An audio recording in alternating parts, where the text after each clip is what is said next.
All right. So, good morning, beautiful people of the Imagination Day.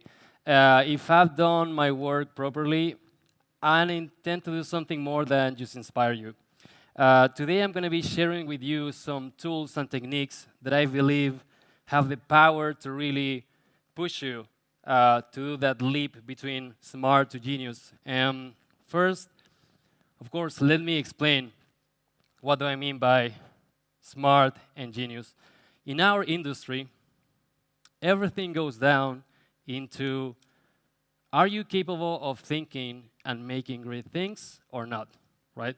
You can have an amazing website for your company. You can have all these very inspirational vision, all these titles in LinkedIn. But I think what we should strive for into being in the side of the creators, right? What we are putting into the world. And the only difference between these two states, right, is the capacity for genius to access that creative power. And today I'm going to be talking to you about that, how to access that creative power. And there's no shame in being in the side of smart, you know. It's like a cyclical thing. Thinking and making great things is really hard. And even for me, with 15 years of experience, every time I have to sit down and trying to come up with something remotely special or creative is a struggle. And this guy who's over there is Freddy. This is my creative spirit genius. Like, this is the way I feel when I have to try to come up with something good. Like chasing this impossible to catch almost creature. And another example of how hard it is to create this greatness, right? We have the stats from the Cannes Lion Festival, how from 35,000 submissions, right? 35,000 ideas, just 8% or even less get actually a lion. And how a really even smaller amount of ideas can get a Grand Prix. So we know it's really hard. And the good news is, like, it's possible. There's people out there doing it. And because I've done it, I believe that you can do it too. And when I see my career in a snapshot, going away from Chile, going to work in New York, right? And over the years, being able to consistently making great things, right? Didn't matter where I was working, the team, or the agency, right? Or political climate, whatever it is. And I feel like there is a secret underlying this formula that I've seen in other creatives too being applied. And for me, that secret is that your mood and feelings are the keys to access that creative power, you know. And in our industry, it's hard to even think or mention mood and feelings because our companies have financial objectives, you know. We live with timelines, deadlines that we need to make. But what I really took me some time to understand, right? Because my background, even as a human before advertising, it was very much logical and all about the grind and the grittiness of just doing things. 3 years in the army, and then after that, 4 or 5 years being a CrossFit instructor. You know, I was all about just cold showers, reps, and for me, it was just hard to understand when I moved to advertising, like that sensibility part of thing. But overall, my best work by far, I always done it in a place of safety and playfulness. And you don't have to believe me. I have brought the big guns of sciences to explain it to you. I'm going to present to you the candle problem. This experiment was created years ago to try to understand how creative thinking works and how you do that shift from being just logical into being able to see new perspective and possibilities. So right now you're going to play a little video.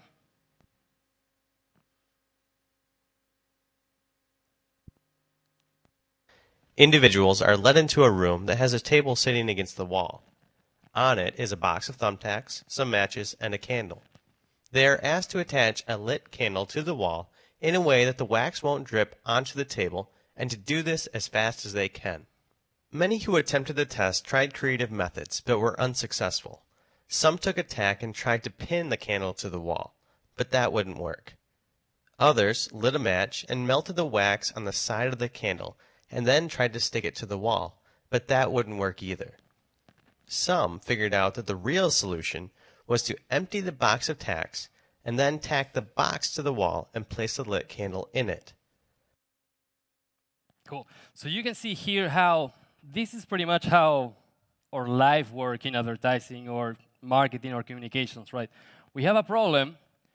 We want to create this great solution, but our mind somehow always going to start through the logical things, the things we know. And as the experiment shows, some people were able to kind of like see the invisible box that was right in front of them. And usually, in creativity and thinking ideas, sometimes it's the same thing that is happening, like something is hidden in plain sight. So this experiment gets interesting when it keeps evolving with time. So a second scientist, a very smart dude, Sam Glucksberg, he said that the guy who created the initial experiment, right, was like, I think he was missing a point, right? Because if you really want people to do their best, of course, you need to give them money. No, not really. But a reward, right? And competition. So he separated two groups, and he was like, all right, to you guys, give them the normal task. Take the candle, the beans, and the match. Try to put it in the wall without the wax to drip to the floor. All good. To the second group, he just like gathered them, and he was like, to the one of you that finish, find the solution faster, I'm going to give $1,000. And of course, he thought, it's going to be great. They're going to find it so quickly. Surprisingly, people that was offered the money and was competing, it took 3 times longer than the normal people. You know? And this like makes you wonder, because this is basically how we operate at work, right? We are doing things for money, for a salary, you know, in a competitive environment. And the experiment gets even better, where this genius woman, Alice Eisen, she was like, you know what? Money and competition doesn't sound great to me. I'm just going to make one simple twist. And she separated these two groups. Again, to the first one, the same instructions. Off you go to try to find the solution. To the other group, she simply gave them a candy, a tiny candy before the experiment, before the performance. And the results were just outstanding. People that received the candy found the solution 3 times faster. And this is just unbelievable, because it's like, all right, let's figure it out. What is the candy in our normal lives? And from this experiment, we can get 2 very simple discoveries that we can start using at work or in our lives, right? We have these 2 states of mind. The linear, the smart one, right? The one that is cold, you wear a jacket, the cold is out, right? You have a new boss, you are nice to him, so he likes you. That's smart, linear. Basically, we're just seeing the candle, the matches, and the beans. But this is a different state of mind. Like your brain literally works different, and it's like almost a car going from a city mode into road mode, right? If you're gonna go to the mountain and find great ideas, you can't use smart, right? So that's the first, the level of awareness, right? We have these 2 states of mind, and how important it is to shift from one another when we want to really find great ideas. And then the second discovery, which is the most amazing, like when I figured it out like for myself, it's like there's triggers, right? It's like I think in my brain exactly as like an AC almost, a condition in the air, you know? Or it's warm or it's cold. I cannot have both at the same time. Or I'm being smart or I'm being creative. Right now, I'm trying to be smart, right? I'm trying to speak remotely in a way that you're going to believe what I'm saying, right? I'm not just like tap dancing and doing random stuff. It's very important, like balancing both. And the interesting thing is like understanding what things in your internal world and outside world are going to trigger smart, but by default are going to turn off the genius, you know? And here we can break down what is happening with these people when they are giving the money, right? And the challenge of finish faster. And we can see how, of course, at the moment that you are given this challenge, your value, your intrinsic value, becomes external validation. Because all of a sudden, right, your value as a human is determined by your performance, by how fast you can do this to get the money, right? We see how that automatically turns creativity off and turns smart on. Also perfectionism, because now you're not really almost thinking so much in finding the answer, but you want to find it fast, so that means that there is the right way to do it. And just the awareness of that thought in your mind is going to turn off creativity and turn on the logical, the smart. Then the challenge becomes outcome oriented. Because again, like you're not focused so much in the doing of the thing, you are focusing into the speed and in the reward. That automatically also turns off the genius and turns on the logical. And of course, feeling stressed, feeling worried. That's a massive creative turn off. And then this is all good. We see kind of like the resemblance of this with our daily lives, right? Even at work. But even with ourselves, like our inner talk. But the amazing discovery is like the candy, right? So we have internal tools and external tools that we can use in our advantage to really turn this creative genius on. And the example of the candy, of course, is very obvious. When they give you a candy before you even perform, means like almost you are a winner already, you know? Elevates that intrinsic value, makes you feel like worth it. That automatically turns on the genius. You can be vulnerable because then you're not worried about doing it right. You're just like experimenting. You can try and err, make mistakes, it's all good. Then you become also process-oriented. Process meaning like being in it, being in the work you're doing, being in the brainstorming you're doing, being fully in the design, creative, or the strategy, right, without distraction. And of course, by default, you feel safe. So, to me, the real challenge is how we can learn to navigate these two states, you know? Because, of course, smart is super necessary, right? We need it to actually work and live, you know? But also, we need to understand the subtleties and the fragility of that creative genius power that operates in a totally different realm, you know? And as a way to summarize what we've been talking about, I feel like to access to your creative genius full potential, you need to feel at ease, good, and safe. And this is within your own being and in the places you're working or in your environment. So right now, I'm going to share with you 3 of my favorite techniques to kind of like protect and to get you in that creative state. The first one is called Less Impressed, More Involved. And I love this one because I learned it from my man crush, Matthew McConaughey, on his book, Green Lights, that I totally recommended. So he explained that when he started to get some success in Hollywood, right? He started meeting all these like big dogs, big titles, big directors, big opportunities. He started casting for movies that had the potential to change his life, right? And then he started understanding how, you know, actors with a special level of awareness of themselves that we don't have because we operate in a more like common type of job.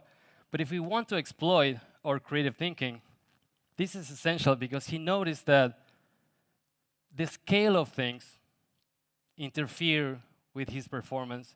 when he was talking to people, right, meeting, he couldn't be himself almost because he was too worried about like how this person could change his life or whatever, right? And then in acting, when he was like too on his head about how big was the opportunity, he also couldn't act properly. So wherever you're going, guys, this is for you to protect and prime your inner state first. Protect it like a bulletproof, like smart bulletproof, and try to navigate the world like lowering the stakes. You know, don't think about like, oh my God, how many awards I'm gonna get with this, or oh my God, I'm going to this interview. The job that I'm gonna get is amazing. All this money, all those things are gonna intoxicate your creative genius, and you're not gonna be able to access it actually. And then the secondly, be fully present. You know, when you are meeting someone, right, on a brainstorming, or even you can apply this to life, like how much are you noticing the details, the subtleties of the conversation, the words, the thoughts, the facial expressions that are being exchanged, the body language, you know, like take life almost as a sommelier, you know, trying to identify every single note. And that is technique number one, be less impressed, get more involved. The second technique is about your environment and how now that you have this energy, right? You have these feeling good vibes in you. Now your role is to spread it out and pass it on. And this was hard to understand to me because at the beginning, this is let's say, carry yourself, the way you carry yourself spectrum, right? In life, at work. And I used to be pretty much like Darth Vader. When I arrived to the United States, you know, the culture is very different. And in Chile, every single creative was trying to win a lion. Every single creative knew exactly all the winners. Case studies, prints, like all the categories. They were like these human can lion libraries. And when I arrived to the US, some people didn't even know what won this year or not. So to me, the conversation, the discussions, I felt like I was like almost like better than them, you know, being very snobby about it. And I was just like walking around with my headphones. I didn't want to talk with anybody. And later, right? I mean, we did good in that agency, anyways. We won some lions also. But the aftertaste that I have from that experience is just like I was such a negative force, you know. And actually, when I shifted my mindset and trying to understand that power that you have, you know, to contaminate and to do some sort of like inception in other people, when you work more like Yoda, right, with this still the desire for greatness, but not this dark force. You are more calm, observant, inviting to things to grow, right? It was a massive shift, and I started to create actually the best work of my career. And I can remember with gratitude and with grace those moments. And the friends that I made in the process are unbelievable. But also, you don't want to be Baby Yoda. Even though Baby Yoda is great and it's lovely, but it doesn't have an edge, you know? You cannot be this like fluffy also person that just join and smile, but without depth. Like you want to get a middle ground, you know, being just enabling the genius for others to flow, not being a negative force, right? And the technique number 3 is about the way you see the work, right? Keep flowing through obstacles. In our normal lives, we tend to avoid problems. And whatever is difficult, of course, we try to avoid it. But in our industry, red flags are actually green flags because it means that you're almost like dealing with something that haven't been done before. It's a great sign. But of course, it's super complicated. And I'm going to show you 2 pieces of work that they were so complicated at the beginning, and we didn't really feel like we were going to make them happen. But until when they were done, the result was amazing.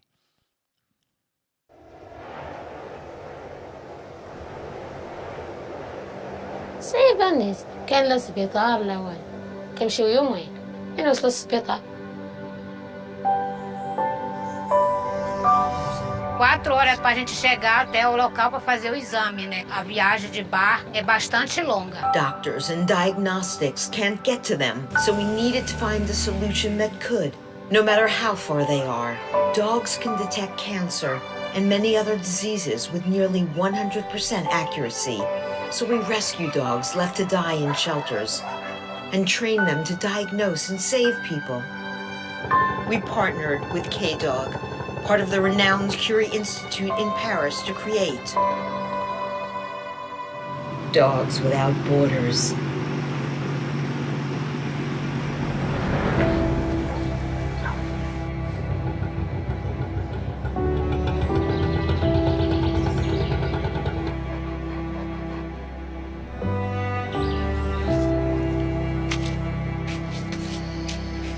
We start by collecting odor samples with a kit specifically crafted for remote areas. The kit comes with simple visual instructions so locals can collect the samples themselves.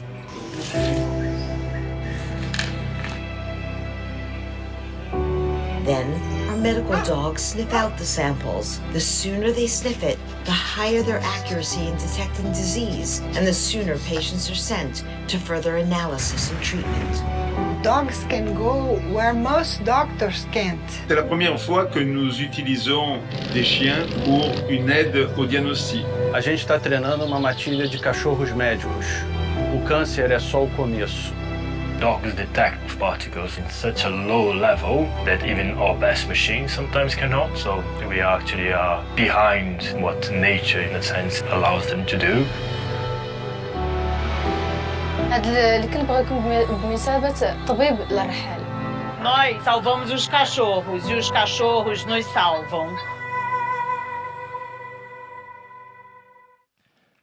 So, yeah, I mean, the idea turned out being great, but at the beginning it was a really pain in the neck.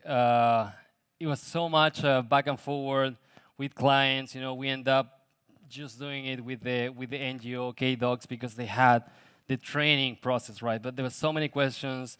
We lost like 3 proper dog food clients because they were like, yeah, but like who?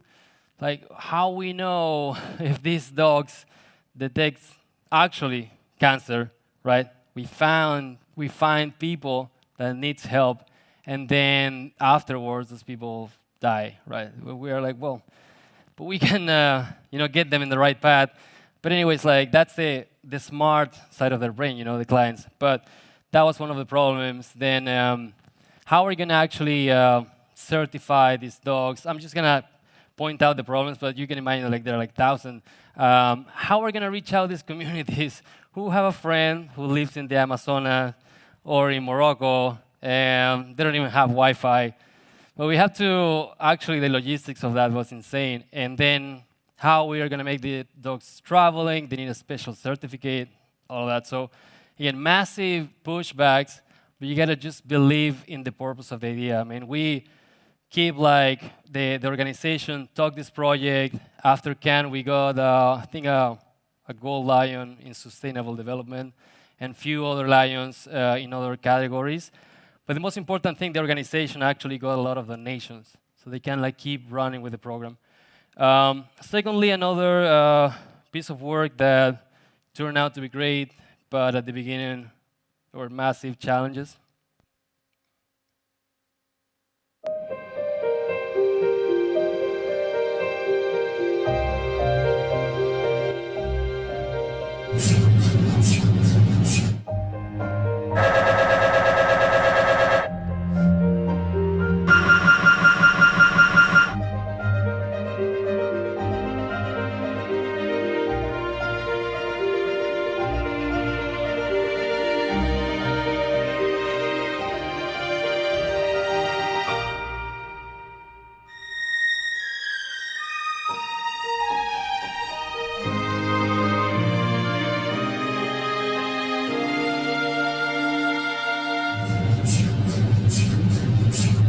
The magical train was called imagination, leaving in its wake not smoke, but a trail known as inspiration.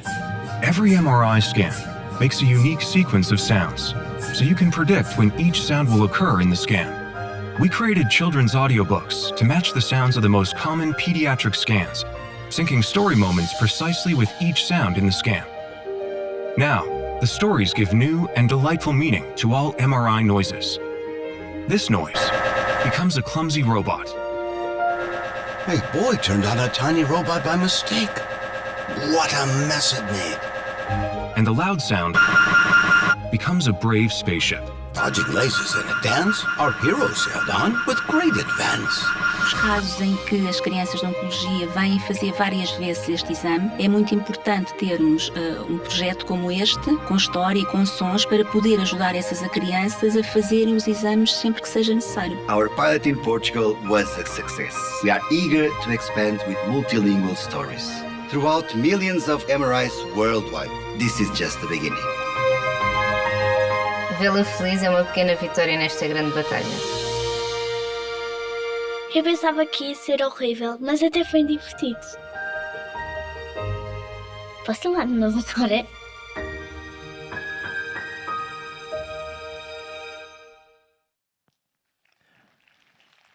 So on this one, probably the more tricky part was actually the technicalities of it, because in theory everything sounds great, and even my level of understanding of the topic is very surface level. You know, you get the idea, you know that it's supposed to work, but then the technical aspect is like, you know, the MRI makes it sound, but there's not like a music track. You know, it's not like a repetitive sound that sounds the same way every time. The sounds are a result of the way the MRI is working mechanically, right? How the magnets are moving and all those stuff. So there's like a range of accuracy, but you cannot know like humanly like thinking about those things. So you have to partner with, you know, AI specialists. They use a machine algorithm that was able to create this pattern to predict which sound, you know, at the speed of thought, you know, technology, and match those noises with the right piece of the story. So that was the first massive pushback, and then implementation, you know, to run the test drive, let's call it, right?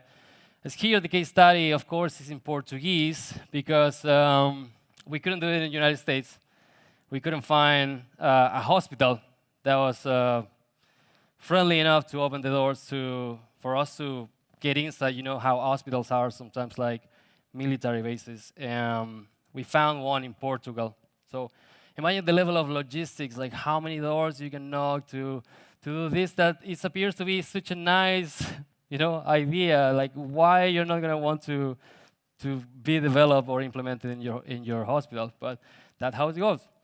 And the moral of this is like, whenever you're seeing a lot of problems, difficulties, challenges, you know, instead of shying away from them, like lean in, like be brave, like see where that can take you, because the reward might be amazing. And of course, as you see at the beginning, the chances of getting a lion, they are very small. And to get a Grand Prix, with that, we got the Grand Prix this year. They are minimal, you know, but it's like, even for us, like when we are in it, developing the project, as I shared at the beginning, we are more in the candy mindset. We are just so in love with the project, with the idea itself. We're not thinking like, oh, this is going to win 20 lions or whatever, or this is going to get me to a new job. No, you're in it and you try to the best you can. And if you don't get a lion, it doesn't matter, you know. It's the level of growth. It's like the challenge is expanding yourself, and not just individually, the growth that go after those impossibles, those like moonshots, but also as a company, you know.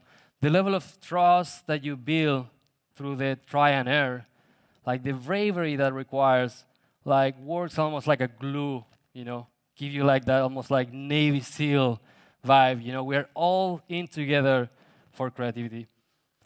And I'm going to leave you with this mini manifesto about the creative genius, right? If you're going to access your creative genius, you need to be in a state of play. You can't play if you're being careful.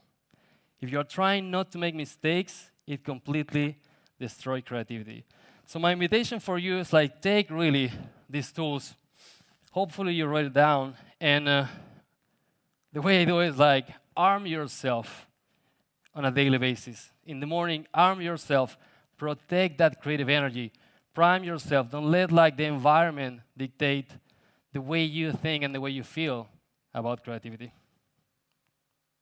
Thank you so much.